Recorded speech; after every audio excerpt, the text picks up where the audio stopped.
This is Dead Serious, a show about short horror stories worthy of discussion.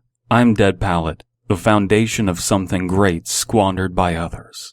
At this moment in non-time, we're tackling a creepypasta called Bunnyman Bridge. Now, I'm not going to spend any time dawdling, I'm just going to get into this.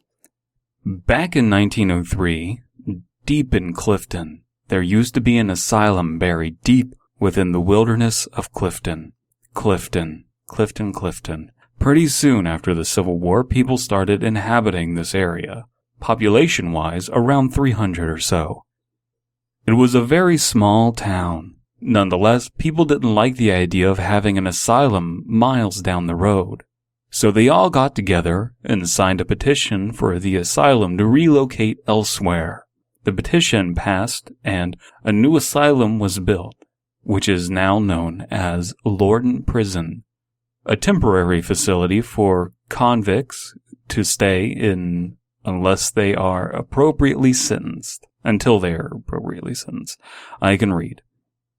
So already we're dealing with a very real-world problem of prisons and mental institutions, and strip clubs are things that people don't like to have around their community.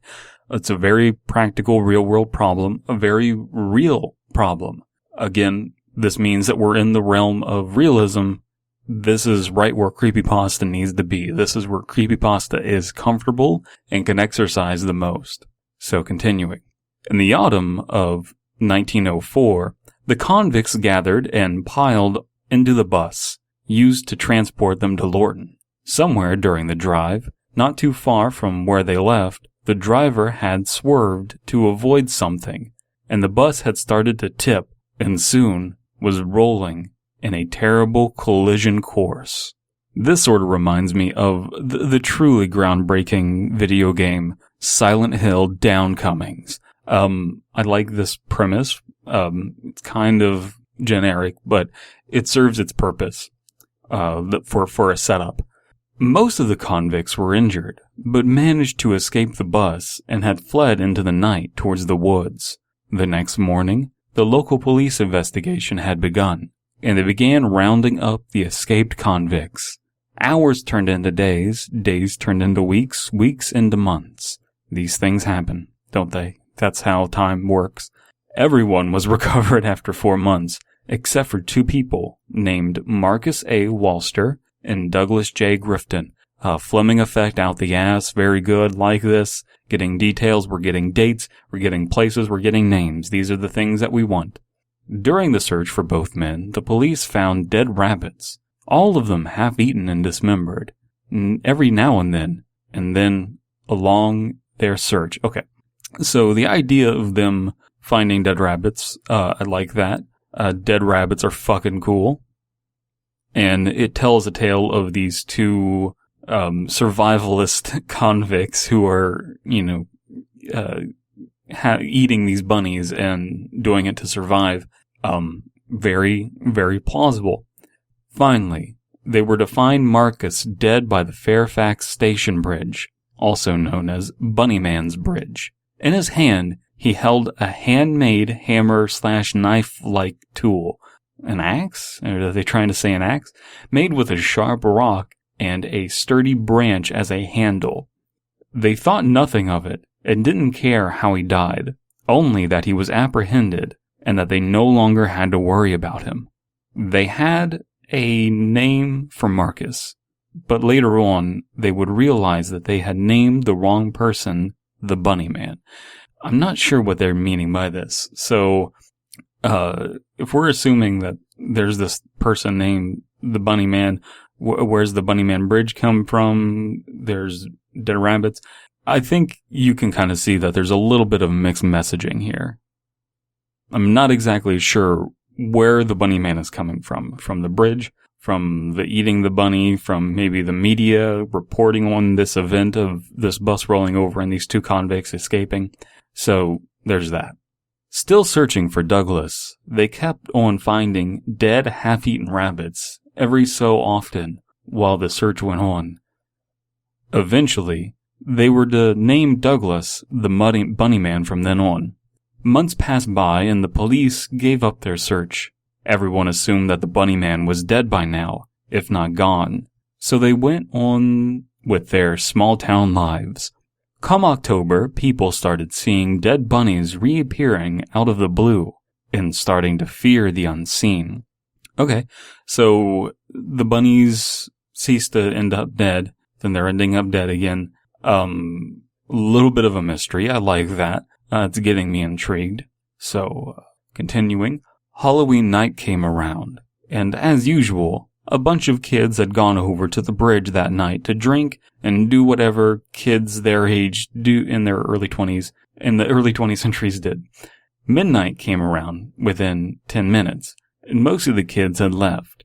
Only 3 of them remained at the bridge, so now we're kind of getting a little bit of a tense shift. So before we're getting all of these dates, all of these times, all of these names, and now we're being told about these kids and we're not getting as much information. We don't know who is reporting on this. Before, it was very dispassionate. Now we're getting an inside look at these kids who are at this bridge, and I want to know more. Continuing on, exactly at midnight, a bright light came from the bridge, right where the kids were. A few seconds later, they were all dead, throat slashed with the same type of tool that was found next to the escapee, Marcus. Not only were their throats slashed, but they were cut up and down their chest, gutted like fish. The Bunnyman had hung both of the boys from the ends of the bridge with ropes around their necks, hanging from the overpass, with their legs dangling in the view of any passing cars. Okay, so great visuals, wonderful job of describing the scene, but I want to know how we know the exact times of death. Presumably at the time in the early 20th century, we didn't have medical science that could tell you, oh, these people died exactly 10 minutes before midnight or whatever. That's a little silly. The girl was hung the same way, but on the other side of the bridge. This happened on Halloween in 1905. After that, they didn't see or hear anything from him for another year. Halloween 1906 was approaching, and parents as well as teens in Clifton still remember the incident that had occurred 1 year ago at the bridge. His bridge. Bunnyman's Bridge. The Bunnyman's Bridge. Okay, that's fine. I like that this is becoming town folklore, and this image is still fresh in their mind of this horrific thing that happened. Wonderful. That night, 7 teens were left remaining right before midnight at the bridge. Thinking little of it, 6 remained inside the bridge, while one, Adrian Hatala, remained a good distance away from the bridge, hoping to have enough time to escape if the same thing happened again. Adrian Hatala, that's a little bit of a ridiculous name. Don't know how plausible it is for the setting, but whatever. She was the only one to witness this, a dim light walking the railroad tracks just before midnight, stopping right above the bridge at midnight, then disappearing at the same time that a bright flash was inside the bridge. She heard the deafening sound of terrified screaming coming from inside the bridge that only lasted seconds. Moments later, they were all hung from the edge of the bridge, in the same way as the corpses a year earlier. Horrified, she ran home and refused to tell all of what she saw, just splattered words mixed with incoherent mumblings that people of her town had to put together to come up with her story. No one understood it or believed her. They charged her with the teens' murders and locked her up in the asylum of Lorton. In 1913, the same thing happened again, with 9 teenagers this time, on a Halloween night once again. So, people were more superstitious at the time, and we already have proof that people are ending up dead at Bunnyman's Bridge. So why is it all unbelievable for this Adrian Hatala, whose name is unbelievable, to witness such a thing? Why wouldn't people believe this? That doesn't seem like an implausible thing to me, a reasonable thing to deduce. So, not entirely sure what the purpose of this image is about the dim light walking and all of this stuff. It's really, it's not ambiguous in a good way. I think it's just poorly defined, and it seems like a cop-out instead of giving an actual description of a bunny man or something like that. I would much rather not have a weird supernatural element put into this. But maybe that's just me. Adrian was still locked up. They dropped her sentence, but it was too late. The insanity had finally conquered her. Even if she was released, she was too far gone to have a life, so she spent her remaining years in the asylum until she finally died in 1953 of reported shock. I like that. The idea that she's sort of segregated from everyone else and just goes insane from witnessing what I'm presuming the author wants me to deduce as the Bunny Man. No one knows what exactly she died from, but she supposedly had died in her sleep, dreaming of that one dreaded night. Perhaps the Bunny Man had finally gotten her. More murders were to take place, however, although after the murders in 1913, most people stayed clear of the bridge on Halloween. 1934 rolled around, and 6 teenagers go strolling out on Halloween night. A couple hours later, all of them dead, the same way as the others. Investigations took place, but as usual, nothing was discovered. I'm wondering how often these were occurring, if these are the specific incidents. Maybe there are other years where these murders are happening. But I would think that you would kind of stay clear of this area. Maybe if it's just like this happens in 1913 and then the next time it happens is 43, then yeah, maybe the kids would be stupid enough to roll around. But still, it just seems, I don't know, maybe people are that stupid. I don't think they are. But moving on to the next time this happens, 1976, the same situation occurred, this time with only 3 people. The only other incident that occurred since then was in 1987, 12 years ago.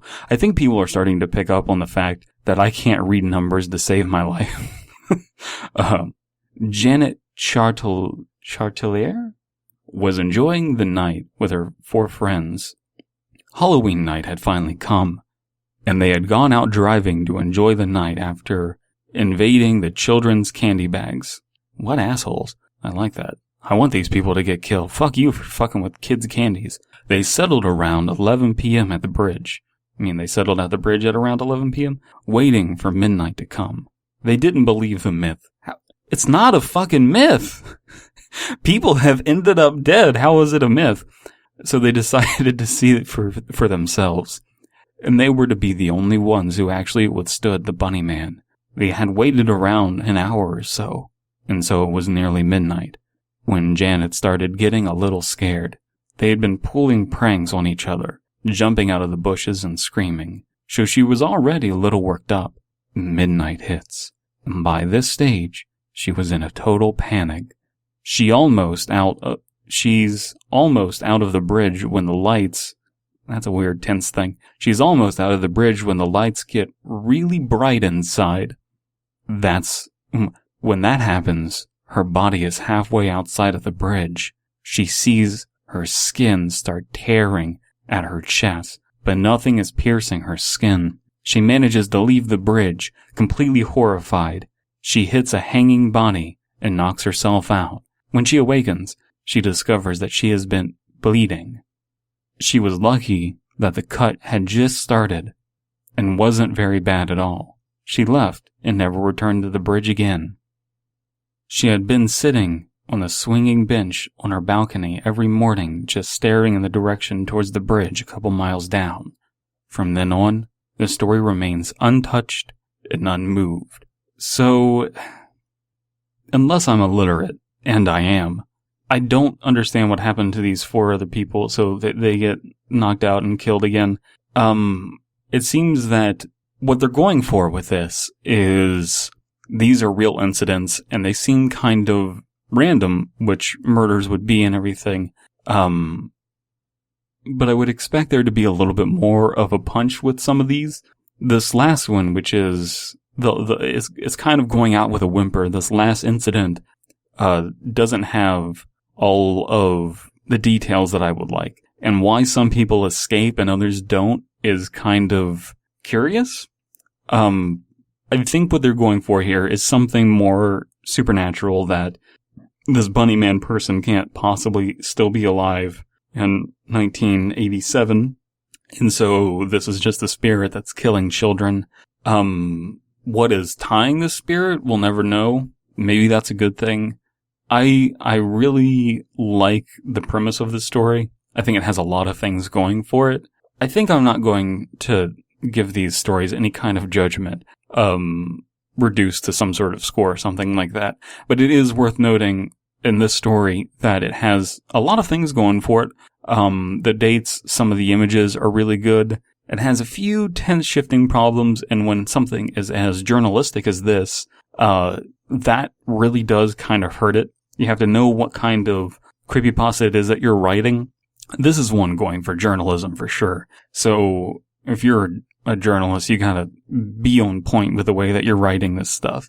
I think they give the right amount of details, just a few, really few details missing, but that's nitpicky. The story overall, I think, is of a pretty high quality. I enjoy it. This story could just use a little bit of editing, a little bit of explaining in places. I don't know where we're getting certain bits of information, but overall, Bunnyman Bridge is a pretty interesting story. Now, I'm going to drop a little bit of a bombshell for some people who only know about creepypasta, like myself. This story is based off a real urban legend. So, I didn't know this. I'm reading this now to figure out, is the story real? So it's succeeding in that regard. It's making me think maybe the story is real. This is based off a real urban legend. And I've talked quite extensively about how urban legends and creepypasta intertwine, how this is how creepypasta has transitioned from urban legends, and how the tricks of writing urban legends and propagating them share many things in common with creepypasta. So this is another one of those transitional fossils, a lot like The Art of Jacob Emery. Still, feel like the story could have been written just a little bit tighter. And again, you want to make that realism paramount. That is of so much importance in a creepypasta. I think I'm rambling now. I'm going to shut up.